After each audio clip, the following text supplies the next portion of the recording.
The hardest leg on the Wasatch Back course, we named the Ragnar leg. Just one of my founding partners, he called rough, tough, burly people Ragnar. That's literally where it came from. We were like, this is the hardest leg on the course.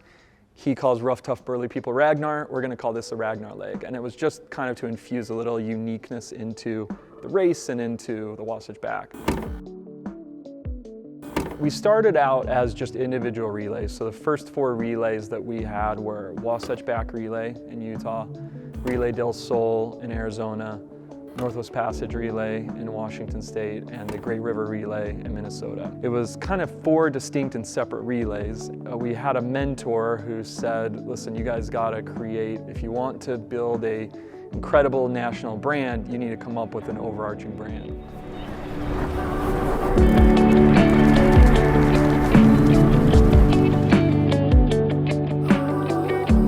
And so to us, Ragnar became this like kind of larger than life, very difficult, like overcome kind of concept. And so when we started working on a brand for the 4 races that we had, the marketing agency that we started working with, they said, we love the name Ragnar, why don't you call it Ragnar? And we were like, no, we don't like that because it stands for something very difficult. And we want Ragnar, and we believe that Ragnar is accessible to almost anybody with a little bit of training. So we didn't want it to be too over the top and too hard. So we actually said no to Ragnar. After 6 months of work, we went back to the marketing agency and they said, guys, kind of took us by the shoulders and said, guys, trust us. Like, this is the name, it's going to work.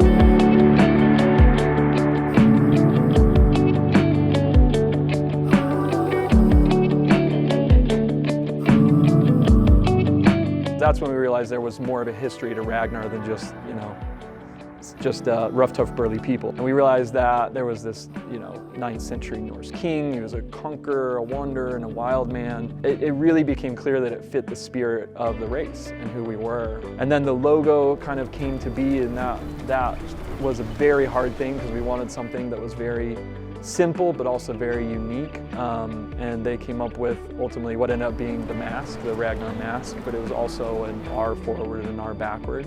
And over time it's been fun to see the logo kind of take on a life of its own. I always joke that while I think it's a mask, I just am happy that people run and they can take it forever it wants to be. So I've heard people ask if it's a butterfly. I generally say it can be whatever you want to be, just come run with us. So to me, it's a warrior mask, and it kind of embodies the overnight wandering, conquering adventure.